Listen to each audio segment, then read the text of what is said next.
Hi everyone, welcome to another session of the HBL files. In today's session, we will be solving some problems about resolution and combination of vectors. Let's begin. For the first problem, we have two forces, each of 10 newtons, act at a point P, as shown in the diagram. The angle between the directions of the forces is 120 degrees.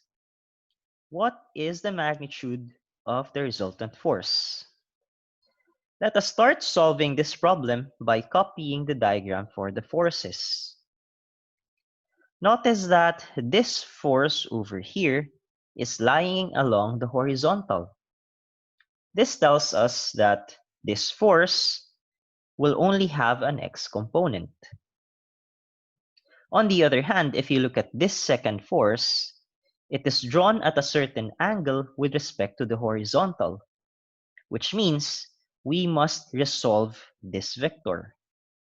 Resolving a vector means that we must find its x and y components. To do that, let's first draw this simple guide over here. And then let's draw the corresponding x and y components. Notice that if I draw the y component on this side, we now have a right triangle. And aside from that, we know this angle over here. Since we have a right triangle and we have a known angle, we can therefore use the trigonometric ratios to find the magnitude of the x and y components. For the x component is adjacent to the angle. So to solve that, we will have the following: 10 cosine of 60. The cosine of 60 is equal to 1/2. 1/2 multiplied by 10 will be equal to 5, or 5 newtons for the x component. For the y component is opposite the angle. So to solve that, we have 10 sine 60 degrees. Sine of 60 degrees is square root of 3 over 2. Multiplied by 10, we will have 5 square root of 3 newtons. So labeling the x and y components, we have the following. The next step will be to find the resultant x and y components. So for the resultant x component, notice that there are two forces acting along the horizontal. The 5 newtons is directed to the left. So by notation or by convention, this will be negative. And then this 10 newtons will be positive.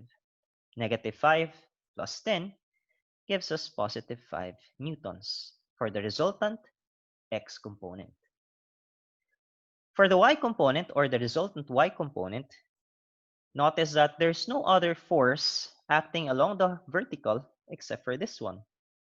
So that means automatically the resultant y component will be equal to this. Now, let's try to figure out how the resultant force will look like using these vectors.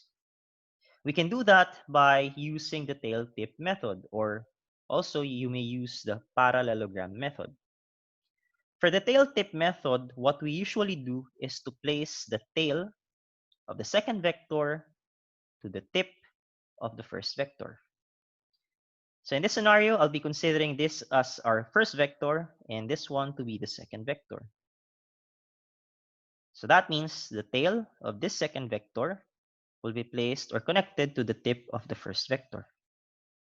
We then draw the resultant vector or the resultant force from the tail of the first force to the tip of the second force, like this. If in case you have more than two vectors, then you draw the resultant vector from the tail of the first vector to the tip of the last vector that you're considering. Now, let's remove the two vectors that we have combined. So we only have here the resultant vector.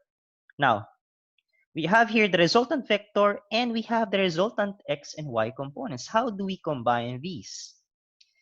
You can actually label it like this.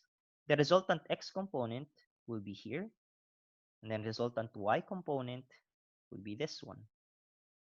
Notice that resultant x component is positive, so here the direction is to the right. Resultant y component is also positive, it's directed up.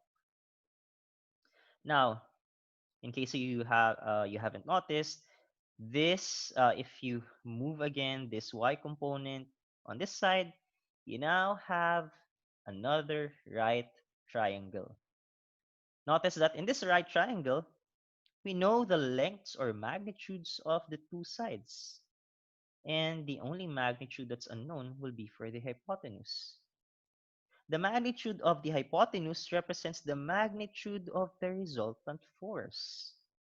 Therefore, to solve for the magnitude of the resultant force, we can apply the Pythagorean theorem. Replacing x by 5 and y by 5 square root of 3. And 5 squared will be equal to 25.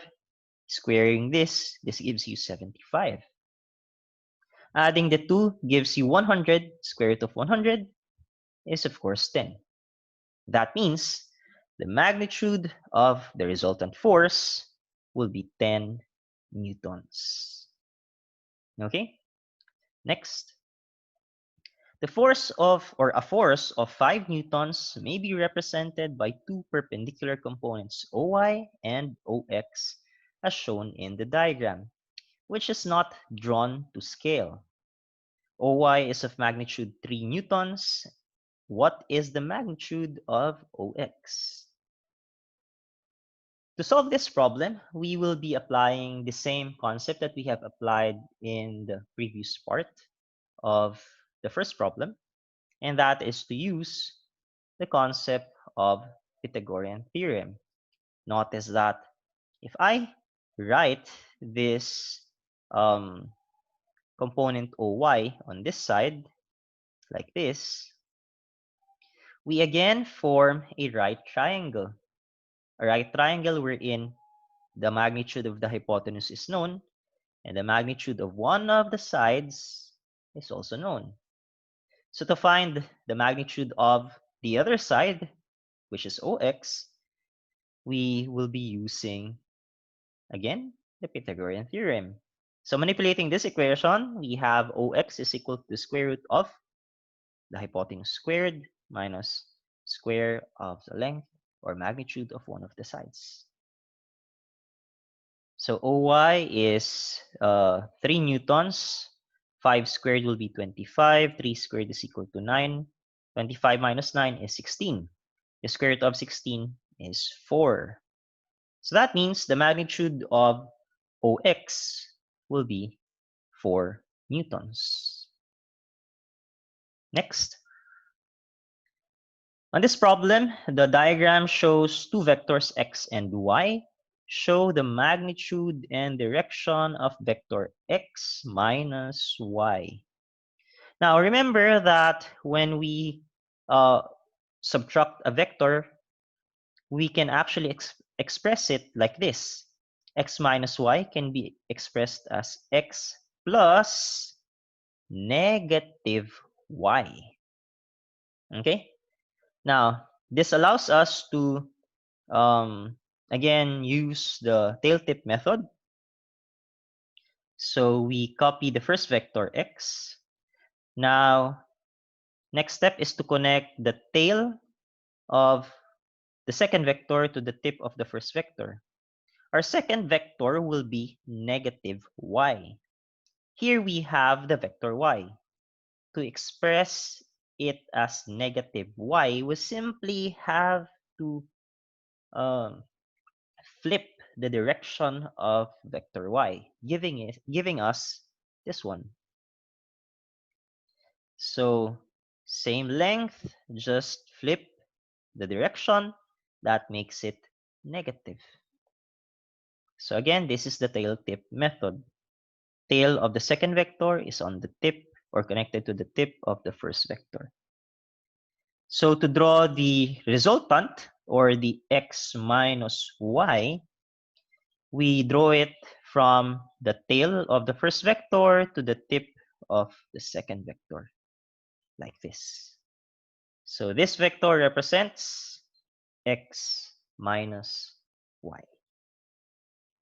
Okay, so that's it. That's how we solve some problems about resolution and combination of vectors. I hope everything's clear, and thank you for learning with me today. See you on the next session of the HBL files.